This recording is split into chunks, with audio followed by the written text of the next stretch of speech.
be prepared to have all these documents in order so that way you can file your tax returns smoothly. Make sure you're keeping your books on a monthly basis. Every single month you're going in, how much did I spend on this property? How much did I make? If you just wait till the end of the year to go through your numbers and see where you're at, how do you really know that you made money on that property or not? I see this mistake a lot of people make. Guess what? You got penalties, you got interest, you could lose a business license.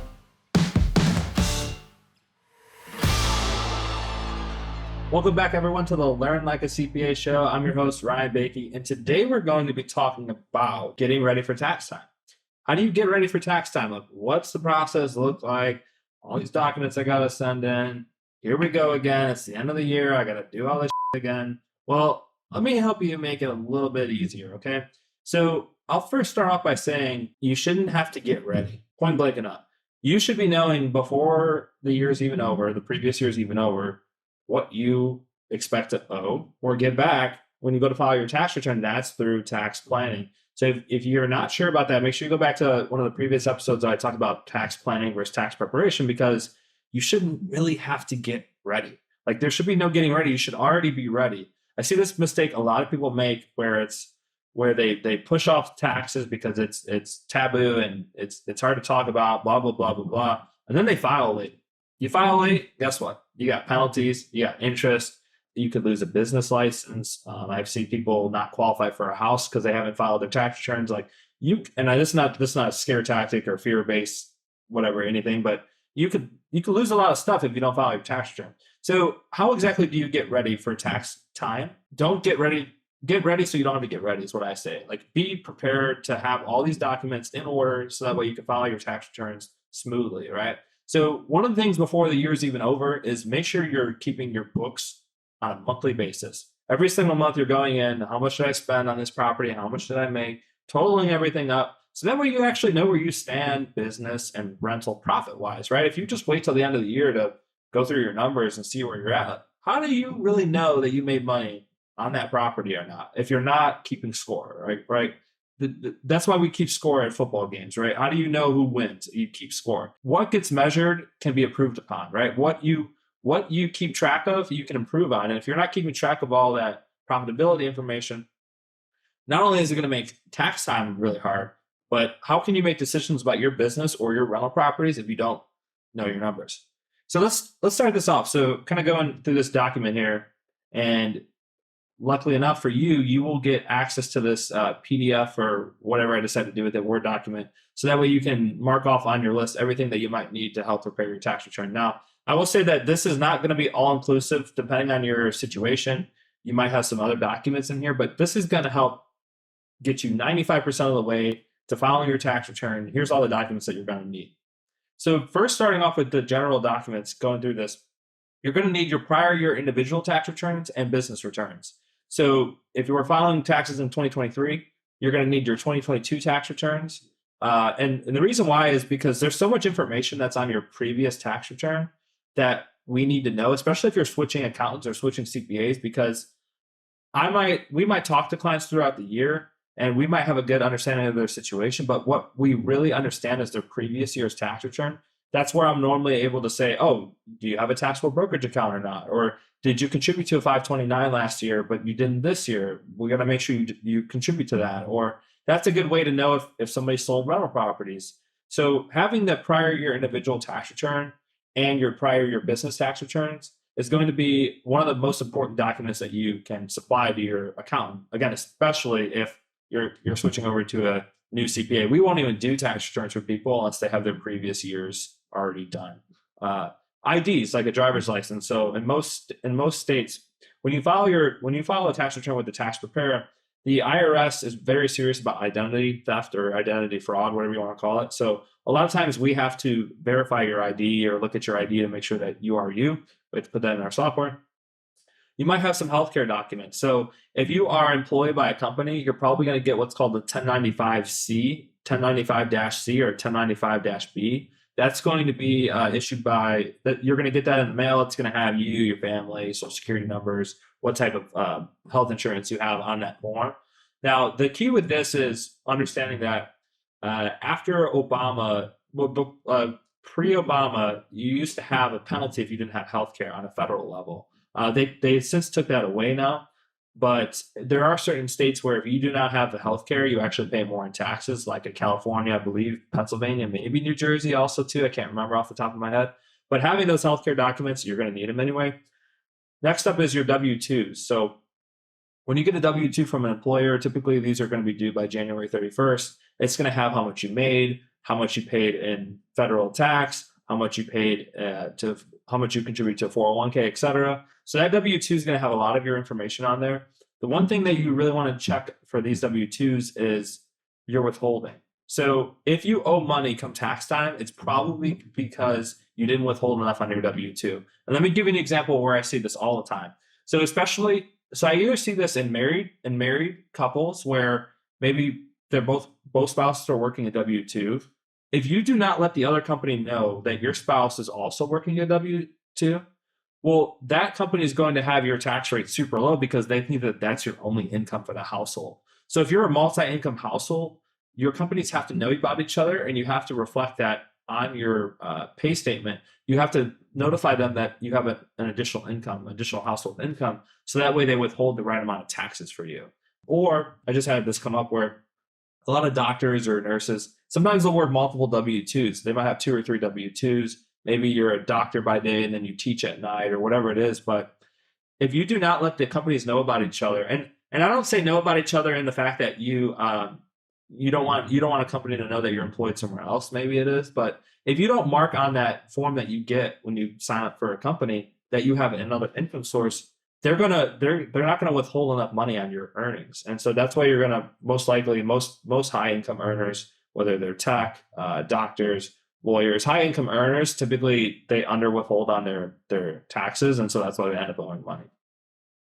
Kind of going through the 1099s, the vast majority of 1099s. I'm kind of going to go through this here, but these are all forms that if you get one of these 1099s, it's got to show up somewhere on your tax return. So real quick, guys, if you could think about how you found this podcast, maybe it was on Facebook, Instagram, maybe somebody shared it with you. I don't run ads for the show or have sponsorships, so the only way this grows is through word of mouth. If this was valuable for you in any way, the only ask that I can make is that you share it with somebody else. Pass it on to the next person whose investing journey or business can be changed by listening to the show. Much love, guys, and let's get into the episode. If you get one of these 1099s, it's got to show up somewhere on your tax return. So kind of just starting from the top, a 1099 div, that's going to be if you have a brokerage account and you get, let's say you get dividends. Same thing with interest. If you get interest from a bank, typically it's $10 or more per year, you're going to get a 1099 interest. That has to be followed with your return.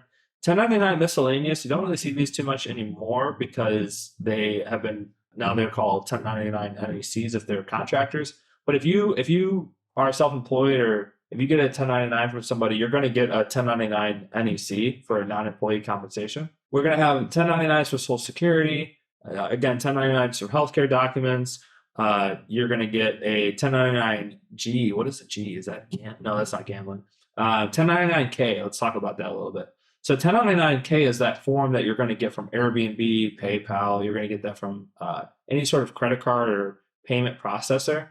Because if somebody pays me through PayPal, let's say, I should be getting that form, and that's going to have how much money that I collected from PayPal. So if PayPal sends me a form that says I made 100K on PayPal, and that 100K doesn't show up somewhere on my tax return, it's going to be an immediate notice. You're going to get an automatic letter from the IRS saying, hey, we saw that you made money, pay tax on the money. Now, even though I might make 100K, but what if I had 30K of expenses and I only made 70K? You still have to show that 100K of revenue on your tax return somewhere. 1099R, this is going to be if you withdraw money out of your retirement account. If you convert money over from traditional to Roth, you're going to get a 1099R. Now, what's important to know about this is the form codes. Anytime you're doing something with a retirement account, whether you're withdrawing, you're converting money over, you want to make sure that you notify the company that you're withdrawing the money from, why you're withdrawing it. Because when you withdraw that money, there's a certain box where they put codes or letters or numbers on there where it notifies the IRS why you took out the money. Let's say, for example, there's an exclusion where you're able to take what's called a hardship withdrawal from your 401k, where you don't have to pay a penalty on withdrawing as long as you use the money for buying a primary residence, a hardship withdrawal. But if you do not notify and let them know that it's a hardship withdrawal, they're just going to mark the form as a normal withdrawal, and then you're going to be subject to the penalty. And then you got to get the form corrected, and it's a huge nightmare. So before you go to pull money out of a retirement account or 401k, make sure that they understand why you're pulling the money out so they can mark the form with the correct code. 1099-S, that's going to be if you sold a property. Typically, if you sell primary residence, they don't really give you this because most primary residence sales are going to be excluded from tax purposes. But 1099-S, if you sold a rental property or something like that, again, that number, $200,000, $300,000 should show up on your tax return somewhere.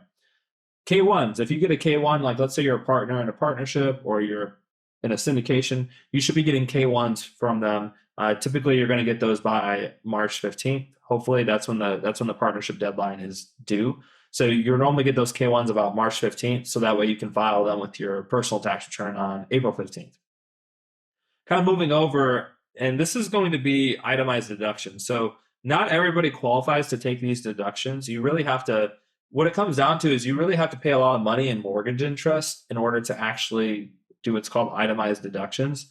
But this is going to be a list of the itemized deductions. So 1098 mortgage interest for your personal residence, a property tax bill for your personal residence, charitable contributions, auto registration fees, medical expenses, casualty and theft losses.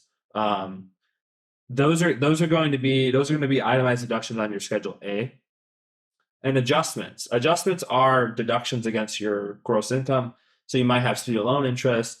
If you have tuition, you might have a deduction for tuition.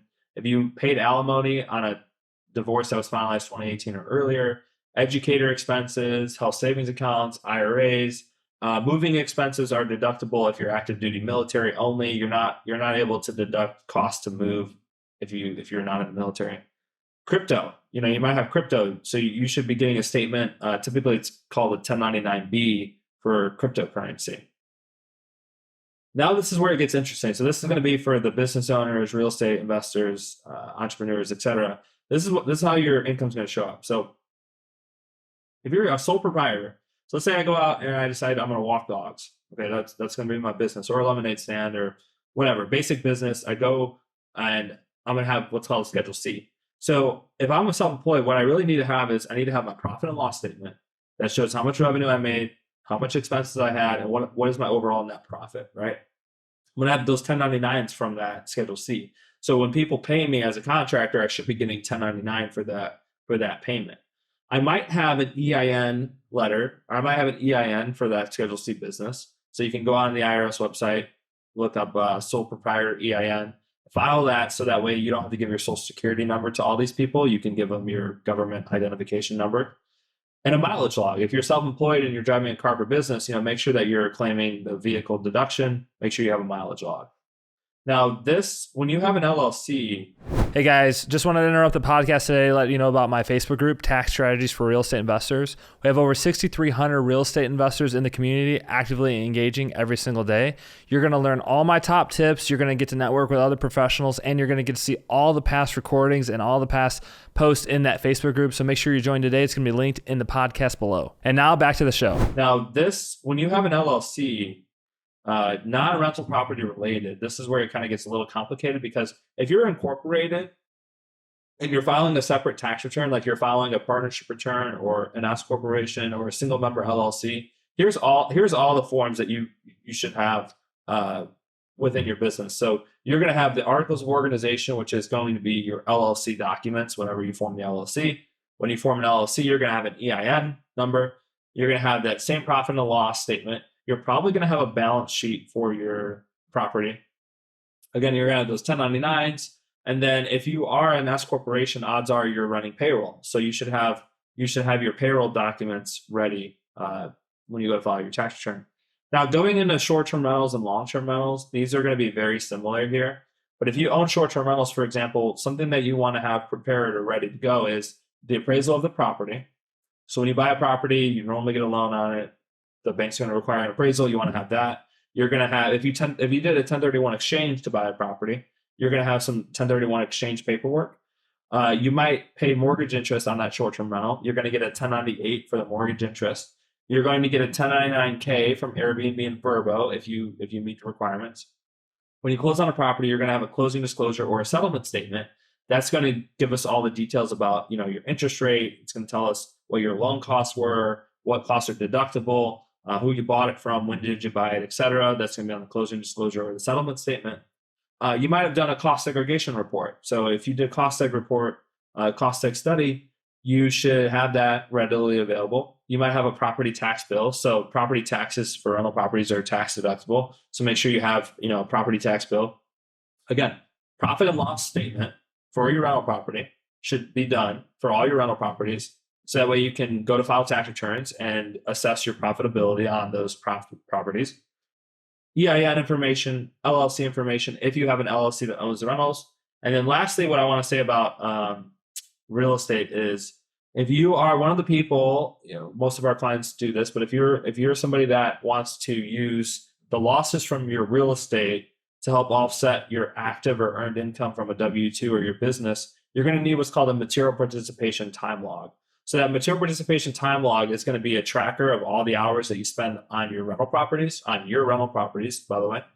And that's gonna let us know whether or not you qualify enough to take the losses from your rental properties to offset your W-2 or your business income. If you do not have a copy of this, you can go to my website, learnlikeacpa.com. Free tools is going to have a copy of the material participation time log. I'll also link it in the show notes below.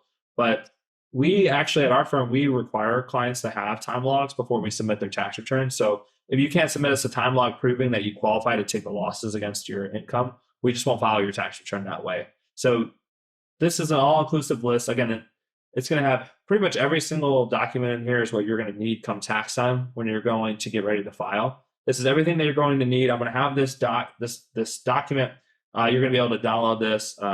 You put your name and email in, you'll be able to get this document so that way you can prepare for tax time. But like I said, to wrap this up, you shouldn't have to get ready. You should have a lot of this stuff besides your W-2s and 1099s, of course, but you should have a lot of this stuff ready to go. So that way you can make tax season a breeze and not a challenge or a struggle to get your documents in. Just every month, just set aside an hour every single month to go through your documents, organize your finances, go through your P&Ls. Do I have all my documents ready? Like, don't wait to get ready. Just stay ready so you don't have to get ready. That's going to wrap up today's episode. We talked about all the documents that you need to get ready for tax time. We talked about how tax time actually starts the year before with tax planning. And you'll be able to see in the show notes below the helpful templates and the freebies that I have linked below that are going to help you get ready for tax time. So we're going to have the link to the document where you can download, as well as the material participation hours tracker. As always, if you have any questions, join the Facebook group, Tax Strategies for Real Estate Investors. We have over 8,400 real estate investors in there posting daily, and you'll be able to engage with the community. Thanks again. I'll see you guys in the next episode.